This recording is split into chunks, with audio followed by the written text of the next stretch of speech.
Hello and welcome again to another Photography Club Network broadcast. Again, I don't have any names for the broadcast yet, but we're working on it. So anyway, a couple of things I did want to announce for all of the clubs is that I'm bringing back the Club Captain program. We have over 2,000 members in Dallas, I don't know, like 1,500 I think, somewhere in 12 to 1,500 I think in Houston, a good number. We've got about between 600 and 700 in Austin. We've got a very sizable group, and I don't think we just need to do events when I come to town or when it's an event that I want to do. I'd love to see more and more people say, hey, let's do this, let's do that, and things like that. So I'm bringing back the club captains. It's a pretty simple requirement. All you need to do is like photography, have a smiling face, and be willing to schedule an event.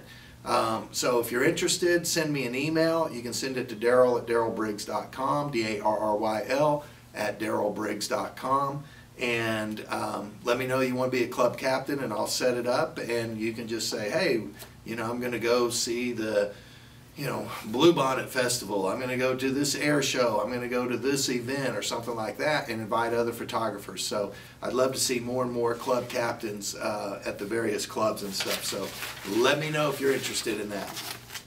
A couple of newsworthy items is this is the Canon, we call it the Plastic Fantastic, the simple little 50mm lens. Nikon published the other day details of a new 50mm 1.8 lens for them. They already have one out there, but this was a new one with a different configuration of the glass, a different number of components in the glass and stuff. They put it up on their website and then they took it down. I'm sure it's going to be coming out soon, but if you like the little 50 prime millimeter very fast lenses that are very economical, and you shoot with Nikon, be looking for that lens to come out pretty soon. And if you're with Canon, this is the 1.8. This one's less than $100. It's very lightweight because it's mostly made of plastic. It's not the super sharpest in the world, but it does really good. I mean, I'm not going to say it's as sharp as like the 70 to 200, but for less than $100, it's a great lens. Most of the photographers I know carry one with them just because it's such an economical good deal and stuff. Also, Adobe announced the release of CS 5.5. So anytime something big with Adobe's up, I usually end up going to AJ Wood with MediaCat saying, hey AJ, what's going on with it? And this was no exception. So I've got a phone call with AJ, so let's get to that and y'all can hear it direct from AJ. Okay, I'd like to welcome AJ Wood with MediaCats on the line. AJ, thank you for being with us today. And let's get right to what I have to ask, and which is Adobe recently announced the release of CS 5.5. Can you tell us a little bit about this? Is this a simple upgrade or is it an entirely new version?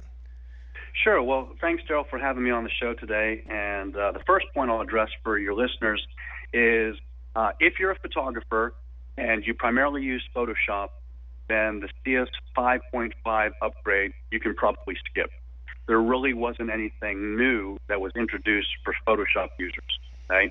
The one thing that is exciting is if you're a developer, you can now develop apps on a tablet to be used with Photoshop. But if you're somebody who uses video, like Premiere and After Effects, or you're a web developer who uses Dreamweaver or Flash, or maybe you're like me and you use InDesign to publish content to go on a tablet like the iPad or the Android tablet, then the CS 5.5 upgrade is definitely something you want to consider. The main thing, too, though, is this is a paid upgrade. So if you have CS5 now, you are going to have to pay an upgrade fee to roll into this new version. Okay, what is this that I see about subscriptions with 5.5? What is that about? Oh, okay. So this is actually, the subscriptions is something entirely separate. Moving forward with the announcement of the new 5.5 release, Adobe also announced a subscription-based pricing model. So you now have the ability to rent an individual product like Photoshop, or you can actually rent the entire suite. You can choose to rent on a monthly basis, or you can sign up for 1 year and then you still pay monthly. But it's a great way for folks who either have temps working for their company, or if you are someone who doesn't have $900 to fork out for Photoshop up front. The rental, the subscription-based model, I think is going to work for a lot of people. Okay, well, very good. Well, thank you for clearing up a little bit about CS 5.5. While I have you on the line, AJ, tell us a little bit about your company and what you do, your training services and such. Sure. My company is Media Cats. A lot of folks in town probably know me specifically for Photoshop and Lightroom, but our company actually does training on the entire Creative Suite. So if you need Flash or After Effects or InDesign, we actually do corporate training, but we're also one of the few Adobe partners that actually does private tutoring. So if you tell me, hey, I'm an individual, I'd like to have you do some private lessons, we're actually one of the few centers that does that as well. Oh, okay. And finally, AJ, in addition to your tutoring, if someone wanted to reach out and say, "Hey, I need some instructions on one of the products," or we have, obviously we're photography based.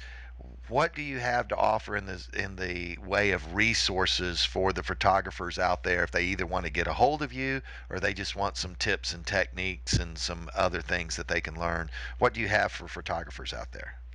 Well, probably the best thing I have is we're on YouTube. We have lots of video training already available.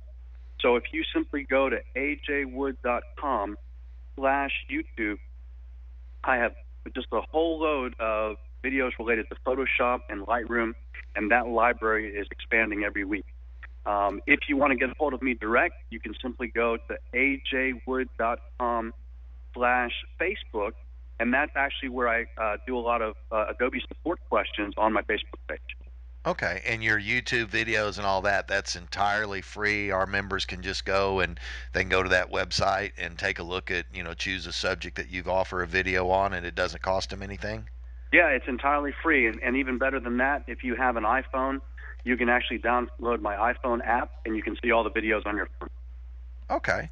Well, AJ, I appreciate you being with us today, and I thank you for all that you've done for photographers and for our meetup group. And again, thank you very much. Hey, thanks, Daryl, for having me. Okay, welcome back.